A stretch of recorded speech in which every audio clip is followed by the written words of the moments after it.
So ask yourself, if you were Warren Buffett, would you want to invest in Zoom in the first place? So my presentation is actually counter Zoom. What does that mean is I am still going to delve into Zoom, but I'm going to present you the counter argument so that you can decide for yourself whether do you think this is indeed a stock worth your time and worth your attention to begin with. Now, the first thing is basically what Bowen have already shared, right? There are so many competitors out there. So what he shared with you just now was the two major competitors, including your Google and then Microsoft Team and everything. But on top of that, actually there are a lot more competitors that you can ever imagine. And in fact, a lot of them you have never heard before. Just like you have not heard about Zoom before COVID, but right now everybody knows Zoom. Now, who knows? Maybe someday Zoom will become obsolete. It's possible. And secondly, if you see the growth rate, right? Bowen also highlighted just now that the growth rate is slowing. If you see the drop in growth rate, it's almost like 50% drop year on year. So right now, January 2023 is 27%. And right now, actually TTM is 3.14%. And what do you think next year is going to happen? I suppose the growth rate would cut by further 50%. That means it's less than 10%. You should be thinking about as an investor, don't be too optimistic about the growth rate. Because when you are too optimistic about it, that's when the danger comes in. The next thing is the exact number of the enterprise customers as well. In terms of growth rate, you can see from 158% drop to 35%, and right now it's 11%. So what does that mean is next year, as Zoom continue to expand further, but there's also certain saturation point, this number will also be smaller as well. All right. And if you can see that in terms of the revenue, all right, every single thing you just align, right? Revenue is also dropping. So everything is sloping down. And that's why right now Zoom is really trying very hard to establish different business areas, which I totally think that this is the right approach. That's why they started Zoom Phone. They started the customer service center, right? Because if they don't do that, sooner or later, they will become obsolete. The thing is, in terms of the overall growth, right? What Bowen showed you just now was the good picture that the 8% compounded year on year, that is the addressable market. But if you think about 8% growth rate, in terms of the whole addressable market, it's not very fast. Zoom can't possibly overtake all the market share. So their growth rate is definitely even slower than the addressable market, which is 8% growth. Now, the second thing is, if you look at the rest of the market, apart from America, which is still growing, EMEA is slowing down, APAC area is also slowing down.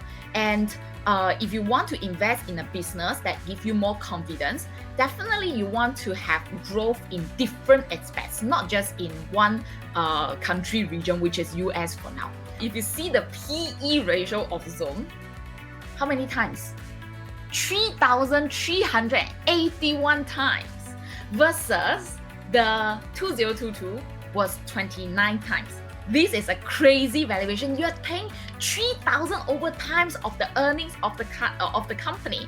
Why is it happening? So you can see that firstly, there is stock-based compensation. You can see they paid out about 278 million, actually way more than that, okay, in terms of the compensation. If you just look at operating profit alone, 2023 versus 2024, the Q1, so 2021 increase, but on the other hand, it has a lot less net income. That means the actual profits are a lot less because it's a stock-based compensation, all right? It has its litigation. That means it's involved in certain lawsuits, and then Zoom basically pay out, right? And then they also are acquiring certain companies and restructuring expenses. So I do agree that currently, if you look at the 3,000 over times in terms of valuation, it's not a valid representation of what is Zoom standing. So I just want to once again give you a balanced view. So I do agree this is a short term. The 3,000 times is a short term thing, but very importantly is if you see in terms of the operating income of Zoom. Now, one thing that I'm not very comfortable with is actually the recent quarter, all right, the 2 quarters ago, actually it was a loss, right, in terms of operating income. On top of that, the free cash flow, even though it's always positive, but it has been fluctuating. Now, it used to make 455 million, and then it fluctuate, drop a little bit, and that's why if you give me a peace of mind, right, I would love the company's free cash flow to be consistently increasing, because that means the company does generate a lot more cash year on year, all right, and they can use this free cash flow a lot better to either reinvest or to eventually pay out for dividend. So these are the two of the factors that I'm not very comfortable with. And of course, we also know that this is a rapidly changing industry. Just like what Bowen said, 2 years ago before COVID, you did not even know about Zoom. But right now, Zoom's market share is 42%. Skype back then had a market share of 31%. Today, it only had 6%. So because this industry is so fast changing, that's why Warren Buffett do not want to invest inside, because he only want to invest in something that he can have that peace of mind. And I'm personally not too sure about how this industry will evolve, especially when we factor in the consideration that very, very big players are also inside, including Google, which are slowly gaining market share. You can see from 1.6% grew to 21 to right now 31%, right? So Google is trying to snatch a market share in this area. And then Microsoft team is also a very, very strong competitor in this. And you know that in terms of productivity-wise, Microsoft is definitely going to push its team, and that's how it's more holistic. Now, so that's why this is one thing that I am just not sure, and that's why I cannot be very confident when it comes to investing in this stock. On top of that, just to let you know, but if you look at the people who got stocks, a lot of them, they have the option exercise. That means they got a stock, and right after that, can you see they sold it?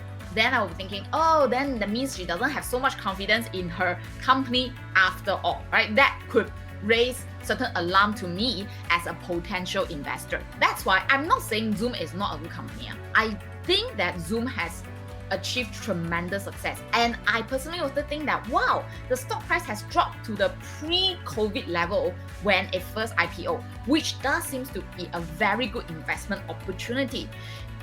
But I think it's also very important as an investor, we really think twice. Don't just look at the historical stock price, because if it's cheap, can always go cheaper, right? So it's very important that we really understand, do you really have confidence in this company? And what do you think 10 years down the road? Do you have confidence that this company will continue to be around, and not just be around, be thriving as well? And that's how your portfolio is going to grow. So that's why I just want to present you this balanced view, so that, yeah, you can decide for yourself.